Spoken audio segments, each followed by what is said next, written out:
할렐루야. 오늘 말씀은 좋은 믿음의 사람은 이라는 제목입니다. 사무엘상 2장에 있는 말씀이죠. 이스라엘 백성들이 1446년 BC 1446년 애굽에서 나오게 됩니다. 애굽에서 나오고 또 40년의 광야 생활을 모세의 인도하에 마치게 되어지고, 요단강 동편에서 여호수아와 바톤을 터치하고 이제 요단강을 건너서 여리고성, 아이성, 그러면서 가나안을 두 쪽 내고 그리고 남쪽과 북쪽을 점령하면서 그 땅을 다 차지하는 7년 반의 전쟁을 하게 됩니다. 그리고 나서 이제 나머지 땅들을 다 분배해서 나누어 주고, 그리고 여호수아 죽는 날까지 거의 한 7년 동안은 전쟁 없이 살게 해주십니다. 그리고 하나님께서 가나안 땅에 들어간 여호수아가 16년 만에 죽고, 그 다음에 이제 여호수아를 따르던 장로님들도 다 죽고 났더니 그 다음 세대들이 하나님 안 섬기고 살기 시작합니다. 그래서 여기저기서 이스라엘 지파 여기저기서 외부의 공격을 받고, 그리고 많은 만신창이가 되는 몸으로 여기저기 맞으면서 400년을 보내게 됩니다. 이 어두웠던 사사시대, 하나님을 진심으로 예배하고 살아가지 않던 그런 사사시대, 그때의 사사시대의 끝자락에 마지막에 하나님이 엘리 대제사장이 있을 때 어린아이로 한나가 소원해서 사무엘이 처음으로 이 실로에 있는 제사장의 집으로 젖된 아이가 보내지게 됩니다. 그 사무엘이 하나님 앞에서 어려서부터 젖되고 나서부터 성전에서 살기 시작하였고, 그가 순수하게 하나님의 말씀을 받아들이고 말씀대로 하나님의 예배당을 지키고 살 때 하나님께서 사무엘아 그러면서 사무엘을 부르기 시작합니다. 그때부터 하나님께서 다시 이스라엘에게 말씀하기 시작하셨어요. 그래서 이스라엘이 하나님이 다스리는 나라가 다시 되기 시작한 거예요. 사무엘이 40년 동안 사사로 있으면서 이스라엘의 위대한 업적을 냅니다. 그래서 바알이나 아스다롯을 섬기고 살고 있던 그 이스라엘 사람들에게 그걸 다 치워버리고 여호와만을 섬기고 살게 한 그런 훌륭한 사사이고 대제사장이었던 선지자, 누굽니까? 사무엘. 그러면서 그가 정치적으로는 블레셋에게 빼앗겼던 에드론에서부터 가드까지 그 땅을 다시 다 이스라엘 땅으로 회복시켰던 선지자, 백성을 이끌었던 사람, 참 하나님의 사람, 정말 믿음 좋은 하나님의 사람, 그 사람이 바로 사무엘입니다. 그의 40년 생애를 마칠 때까지 하나님께서 얼마나 훌륭하게 쓰셨던지, 그래서 왕정시대에 왕을 세운 사람, 그 사람이 사무엘이죠. 오늘 저와 여러분은 이 사무엘의 좋은 믿음을 살펴보겠습니다. 그러면 좋은 믿음의 사람은 어떤 사람일까요? 또 어떻게 만들어질까요? 오늘 저와 여러분도 좋은 믿음의 사람이 되기를 원하지 않습니까? 한번 따라합시다. 하나님, 나도 좋은 믿음의 사람이 되기를 원합니다. 할렐루야. 좋은 믿음의 사람이 되려면 어떻게 돼야 되는가? 첫 번째는 좋은 격려자가 있었다는 사실입니다. 좋은 믿음의 사람에게는 좋은 격려자가 있었어요. 오늘 18절과 19절에 보니까 사무엘이 어렸을 때 세마포 에봇을 입고 여호와 앞에서 섬겼다 이렇게 얘기합니다. 이제 어느덧 엄마 젖을 빨고 있다가 젖대자마자 실로에 엘리 제사장에게 보내진 사무엘은 거기서 자라나기 시작하였더니 이제 어느덧 세마포를 입고 에봇을 입고 하나님을 섬길 수 있는, 여기서 하나님을 섬긴다는 것은 예배를 시종둘 수 있는 제사장이 되었다는 뜻이에요. 최소한의 몇 살인지는 안 밝히지만 사무엘의 나이가 12살 이상이 되었다는 뜻이에요. 그래서 그가 에봇을 입어요. 에봇을 입었다라는 건 뭡니까? 제사장들이 갖추는 정식 의복을 얘기합니다. 제사를 지낼 때 정식 이 복장을 착용해야 됩니다. 에봇은 우리로 말한다면 팔 소매가 없는 마치 앞치마 같은 겁니다. 우리로 지금 현대로 표현한다면 앞치마 같은 거예요. 가장 겉옷 바깥에다가 이 앞치마 같은 에봇을 입습니다. 그런데 일반 제사장들은 세마포 에봇을 입어요. 그러나 대제사장은 다른 옷을 입습니다. 정색, 홍색, 자색, 흰색 실로 짜져 있는 예쁜 옷을 입는 것이죠. 그러나 일반 제사장들은 그냥 세마포의 옷을 입습니다. 우리로 말하면 앞치마예요. 이것을 두르고 정식으로 하나님 앞에서 예배를 집례하는데, 제사를 집례하는데 정식으로 제사장으로 일할 수 있게 되었다라는 뜻이에요. 사무엘이 어느덧 그런 나이가 되었습니다. 사무엘이 이렇게 될 때까지 사무엘은 어떻게 살았을까요? 정말로 그는 밤이 늦도록 하나님의 성전에서 기도하고 거기서 불이 꺼지지 않도록 관리하면서, 제사장 엘리는 눈이 멀어져서 눈이 침침해져서 또 저녁에 일찍 잠들어야 했지만 사무엘은 어린 나이에도 성전을 지키고 살았던 사람이 바로 사무엘입니다. 얼마나 감사한지 몰라요. 그런 사무엘도 하늘에서 뚝 떨어진 게 아니라 사람이었다는 사실이에요. 여러분 한번 생각해 보세요. 엄마 젖대자마자 보내졌으면 그가 유년기를 자라면서 엄마가 보고 싶었을까요? 안 보고 싶었을까요? 엄마가 보고 싶었겠죠. 때로는 외로웠겠죠. 때로는 고독했겠죠. 엄마 아빠가 보고 싶었겠죠. 어린 양도 부리고 싶었겠죠. 그러나 제사장 엘리 앞에서 어린 양을 부릴 수가 있습니까? 그런 삶을 살면서 어느덧 에봇을 입을 만큼, 제사를 집례하는 데 도와줄 수 있는 만큼 제사장이 나이가 될 때까지 어느덧 자랐던 거예요. 그런데 하나님 앞에 한나가 사무엘을 드렸지만 이 부모와 자식 간의 연이 끊어졌습니까? 안 끊어진 거예요. 그들은 매년 제사 때마다 찾아왔다는 겁니다. 그래서 올 때마다, 그래서 여기 보면 매년제라는 말을 드리죠. 이 매년제는 뭡니까? 한나가 남편 엘가나와 함께 이 1년의 연말에 드리는 매년제예요. 1년 마무리하면서 드리는 제사, 매년제. 이 연말에 드리는 제사예요. 그때 올 때에는 이 한 해 동안 내가 농사지으고 수입했던 그 모든 것 중에 가장 좋은 것을 가지고 나와서 하나님 앞에 제물로 바치는 제사입니다. 뿐만 아니라 모든 가족이 참여하는 제사입니다. 뿐만 아니라 화목제로 하나님께 드리는 겁니다. 여호와께 드릴 10의 1조를 가지고 와서 드리는 제사입니다. 그런 이 매년제를 지낼 때마다 한나가 찾아왔다는 거예요. 왜요? 가족이 함께하는 제사니까. 여기 와서 누구를 만나야 됩니까? 사무엘을 만나야 돼요. 그러면서 함께 제사 지냈다는 거예요. 얼마나 감사한지 몰라요. 너무너무 좋지요. 그러면서 올 때마다 여기 보면은 무엇을 한 벌씩 해갖고 왔습니까? 겉옷을 한 벌씩 해갖고 왔어요. 이 겉옷은 뭡니까? 이스라엘 사람들이 입는 겉옷은요, 목이 이렇게 파여 있고 양쪽 손이 이렇게 파여 있는, 우리 여자들 여름에 입는 원피스 같은 거예요. 통으로 된 옷을 말합니다. 남자들도 이 통으로 된 원피스를 입어요. 이 옷을 아직 작은 것을 해왔다니까 사무엘이 사이즈가 작다라는 것을 알 수가 있어요. 어린 사무엘이지만 매년제를 드리러 올 때마다 한나와 엘가나는 이 원피스를 해왔어요. 그래서 아들에게 주면서, 아들 1년 동안 엄마 보고 싶었지? 엄마가 사랑해 하면서 줬지 않겠어요? 아버지가, 아들 너 제사장으로 어여시 섰구나, 하나님 앞에서 열심히 살거라 그러면서 줬지요.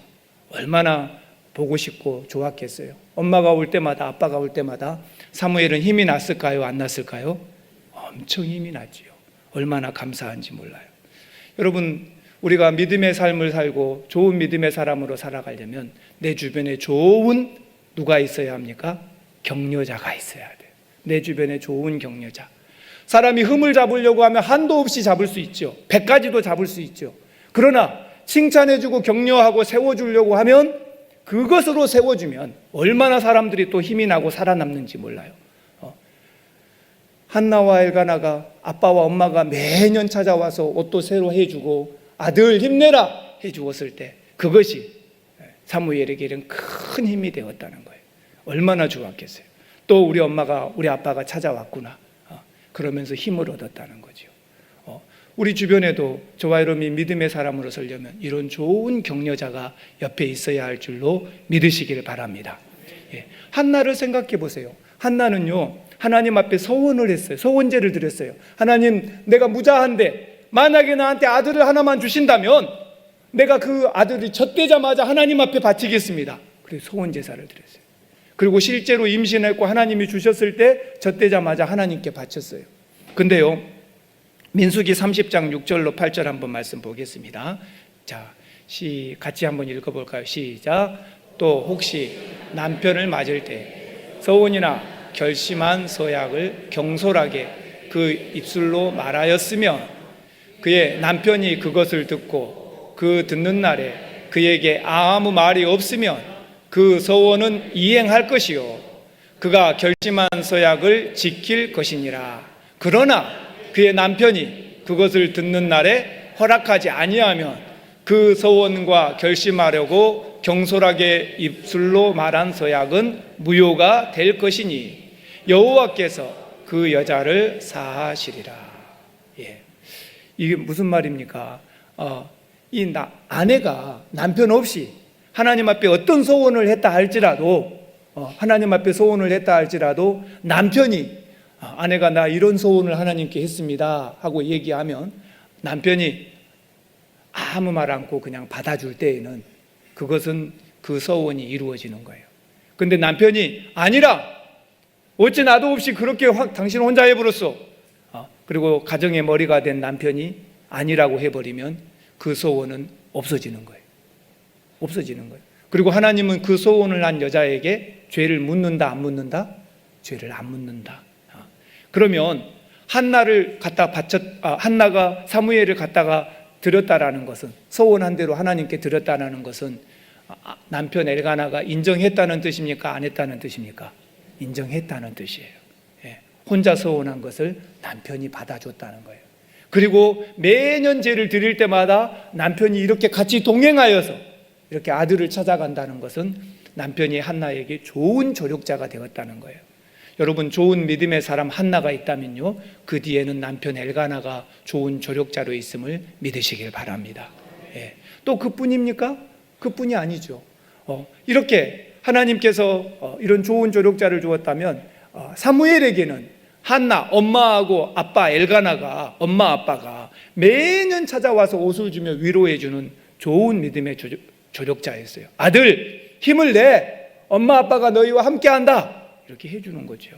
얼마나 좋아요. 여러분과 저에게도 이런 좋은 조력자 있으시기를 바랍니다. 조력자가 있어야 돼요. 여러분, 기러기 알잖아요. 기러기 철새여서 기러기가 높은 히말라야 그런 산을, 네팔을 넘어가려고 합니다. 그러면 그 높은 곳에 공기가 희박해요. 저도요, 몽골의 울란바토르 갔을 때, 거기가 해발 1500이거든요, 울란바토르가. 근데 그 해발 1500에서 더 높은 산 언덕 봉우리, 한 200m짜리 봉우리인데, 제가 거기 청년들이 있으니까 선교 갔다가 아무리 밥 먹으러 내려오라 그래도 청년들이 안 내려와.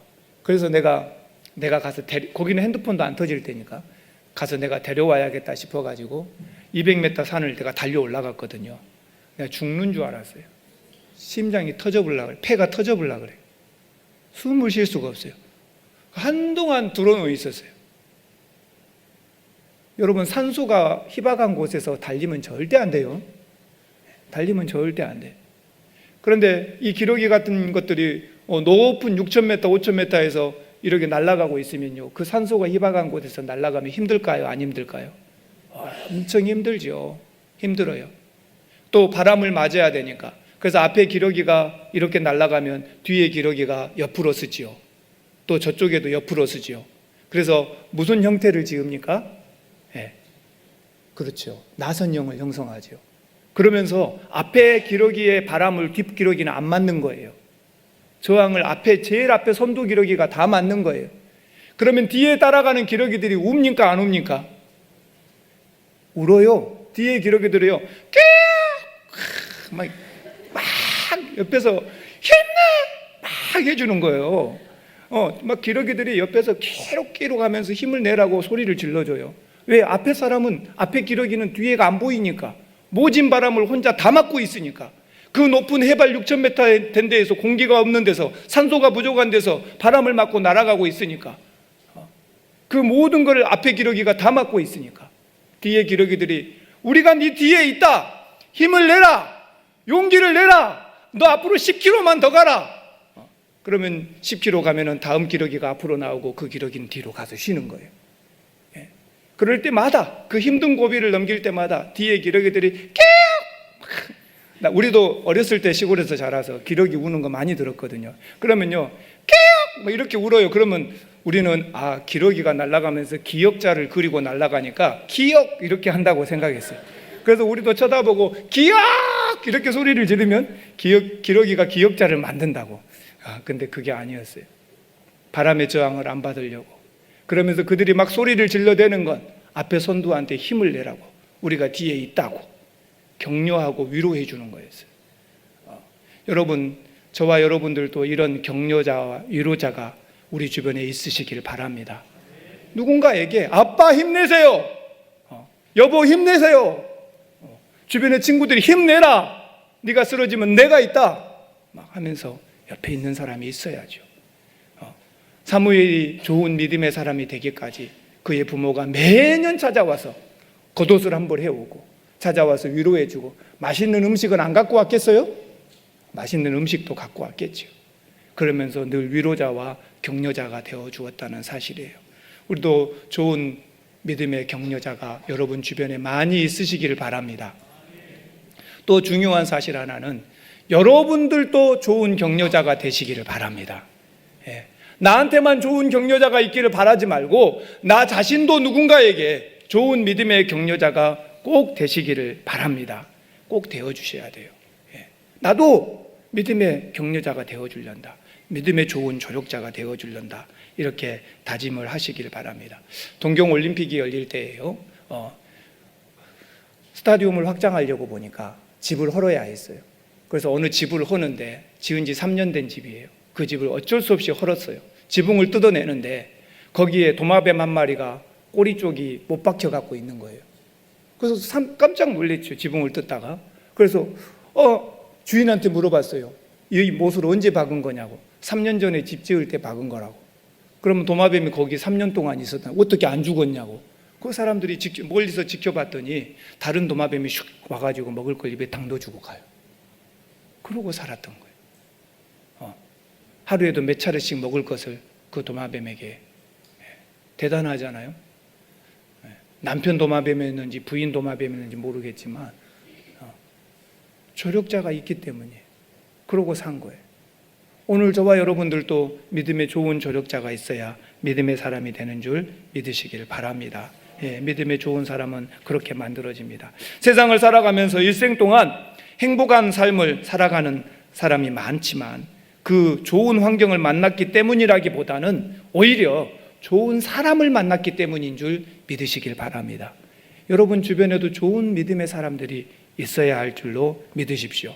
좋은 부모, 혹은 좋은 친구, 훌륭한 스승, 좋은 선후배, 직장의 상사, 훌륭한 목회자, 훌륭한 성도, 서로 만나야 돼요.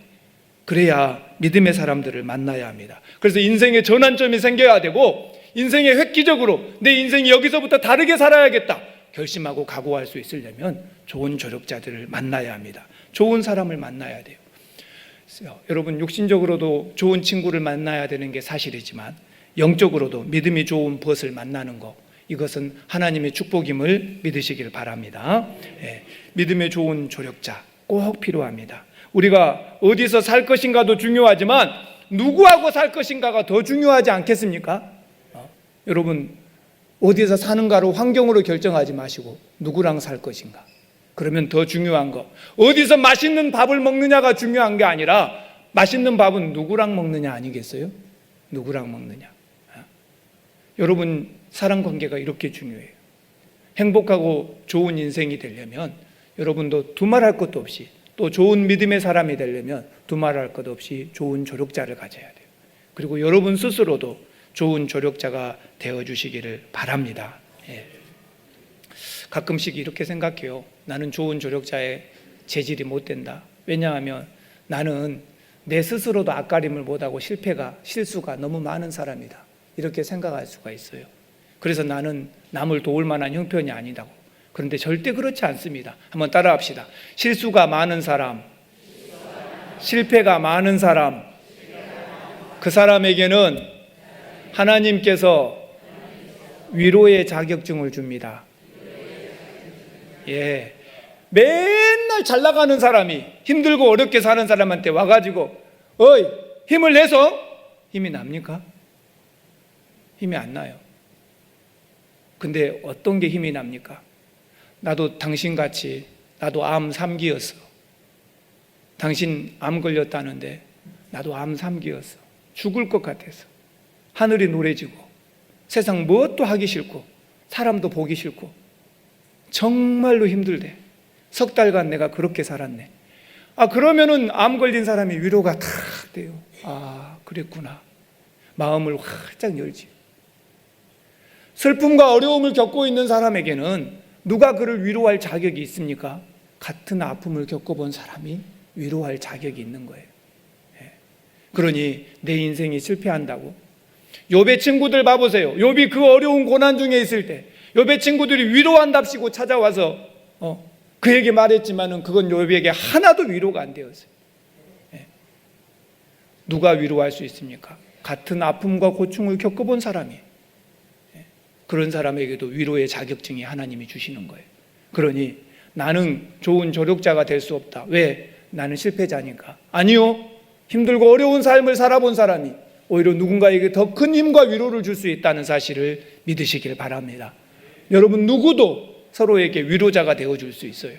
좋은 격려자가 되어줄 수 있습니다. 여러분이 좋은 격려자 되시고 또 나도 좋은 격려자들을 많이 두고 사시는 믿음의 사람이 되시기를 바랍니다. 두 번째 믿음의 좋은 사람. 사무엘이 이런 부모님들의 조력이 있었기 때문에 좋은 믿음의 사람이 되었고, 두 번째는 뭡니까? 한번 따라합시다. 서로에게 복이 됩니다. 20절과 21절을 보십시오. 엘리 제사장이요, 그 한나와 엘가나 부부, 그렇게 매년 찾아오고 사무엘을 위로해주고 가고 있는 엘가나 부부의 한나에게 이렇게 얘기합니다. 축복해줘요. 당신들이 아들을 낳아서 하나님 앞에 바치기로 소원하고 그대로 했으니까 여호와께서 당신들에게 복을 주시기를 간구한다. 하나님께 바쳐본 그 아들을 대신하여서 하나님께서 너희들에게 후사를 주시기를 원한다 하고 축복해 줬어요. 그리고 한나와 엘가나가 집에 돌아갔는데 여기 보니까 하나님께서 한나를 돌보시사 21절에 얘기해요. 이 돌보신다라는 말 원문의 뜻을 보면은 하나님께서 찾아오셨다라는 뜻이에요. 하나님께서 한나를 찾아가셨고 그에게 복을 주십니다. 그랬더니 한나가 이 이후에 세 아들을 낳고 두 딸을 낳았어요. 3남 2녀를 더 출산하게 된 거예요. 원래 한나는 아들이 하나도 없던, 자식이 하나도 없던 사람이었거든요. 그런데 하나님 앞에 자식을 하나를 바쳤더니, 사무엘을 바쳤더니 하나님께서 선지자 엘리를 통하여 축복해 주시고 3남 2녀를 더 얻게 하십니다. 그 자식이 5이 생겨요. 더. 그래서 사무엘까지 6 자식이 생긴 거죠. 얼마나 감사해요. 하나님의 복이 그에게 임했어요. 얼마나 감사한지 몰라요. 한번 따라합시다. 믿음의 사람은 하나님께서 서로에게 복을 주십니다. 서로에게 복을 주세요. 이 보세요.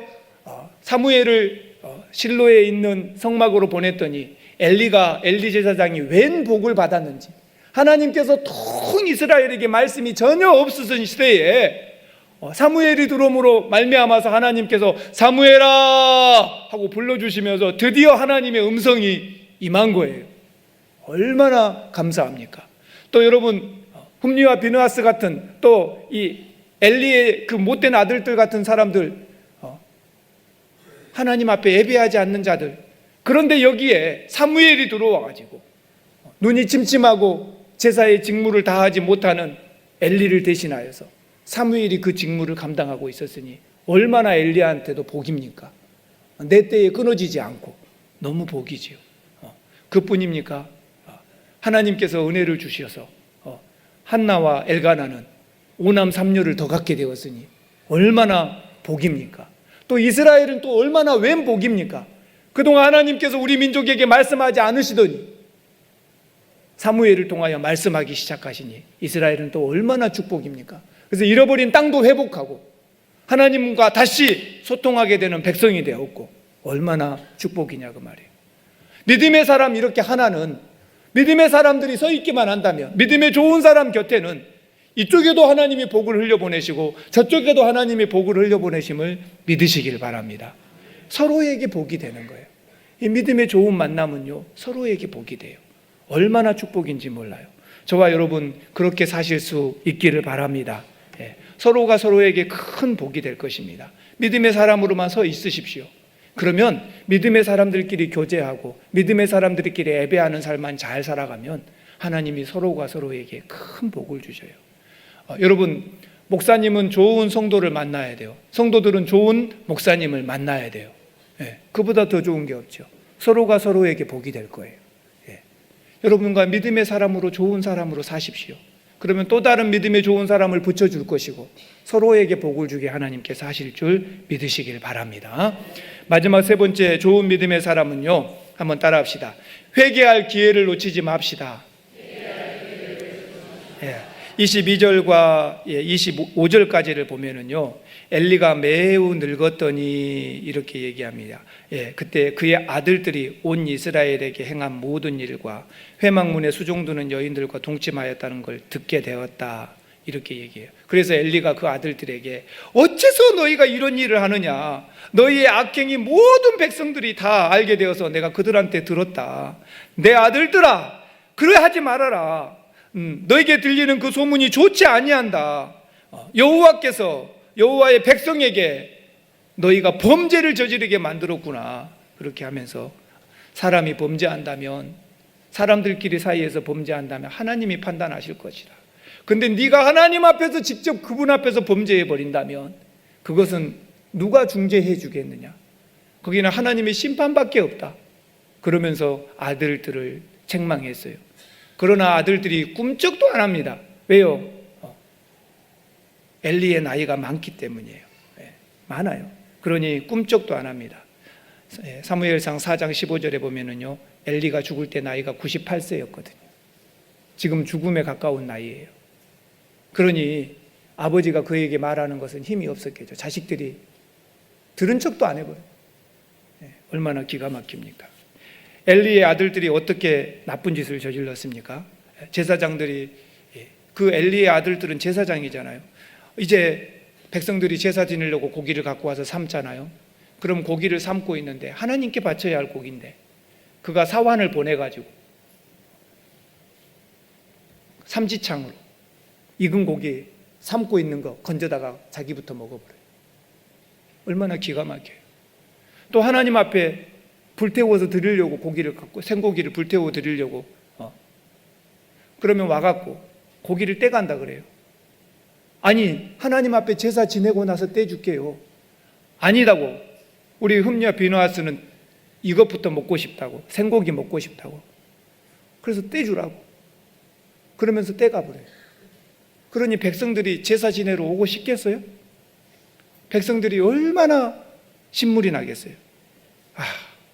나 다음에 제사 안 하려나, 이런 마음이 생기겠죠. 그 일들을 누가 했냐?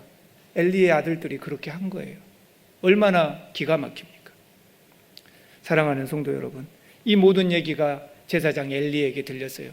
그러면 제사장 엘리가 아버지로서 너희들 아들들아 왜 그러느냐 하고 책망을 해요.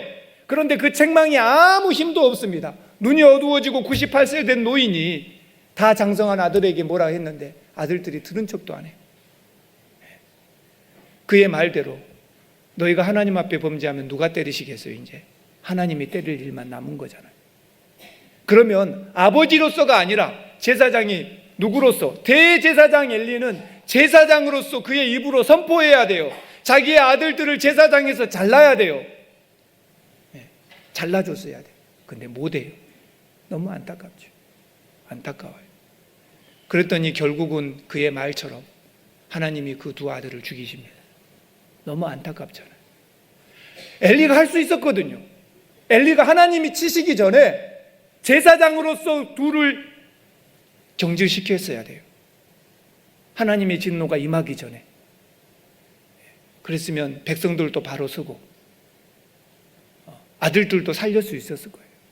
근데 그렇게 못했어요. 너무 안타깝잖아요. 그는 대제사장이기보다 아버지였었어요. 너무 안타까워요. 오늘 우리는 이걸 봅니다. 저와 여러분도 믿음의 삶을 살면서 누가 나한테 뭐라 하겠어요? 내 잘못을 제일 잘 알고 있는 건 나예요. 그러면 내가 나를 잘라야 돼요. 우리 스스로가 자기를 절제할 수 있어야 돼요. 우리는 인간은 육신이 연약합니다. 한계를 갖고 있어요. 다 할 수가 없어요.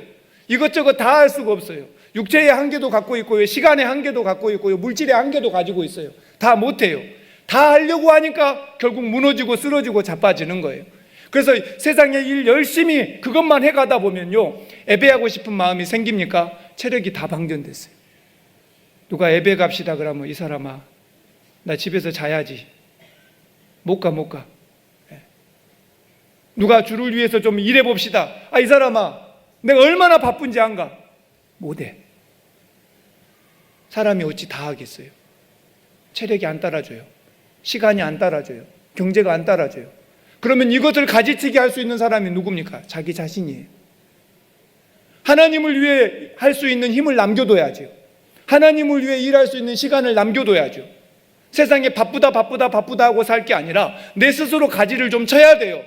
마치 봄철에 나무에 가지치기를 해주어야 여름에 풍성한 수확과 열매를 거둘 수 있는 것처럼, 나에게도 내 영적 생활을 위해서 나의 연약한 육신의 한계를 갖고 있으니까 이것도 가지치기 해주고 저것도 가지치기 해서 내 체력을 아끼고 하나님 앞에 예배할 수 있도록, 주를 위해 섬기고 살 수 있도록 남겨둬야죠.